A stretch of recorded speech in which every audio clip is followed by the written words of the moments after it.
I think people are absolutely right to be a bit sceptical about polls. I mean, the first election I really remember was 1992, so I've always been something of a sceptic myself. I mean, I think there are two extremes that people can go to, and they're both wrong. One is the sort of thing that we saw before the last election, where people were sort of looking at polls to the decimal place and thinking, you know, that it's absolutely right and the Conservatives can't win a majority and so on.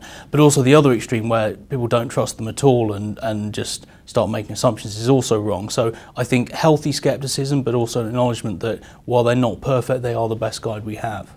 There are quite a few ways that polls can go wrong. I mean, the particular thing that happened in 2015 was that pollsters were not succeeding in getting a representative sample of the population. You don't need to speak to everyone. You can get a reasonable margin of error if you speak to 1,000 or 2,000 people. But those people need to be representative of the population as a whole.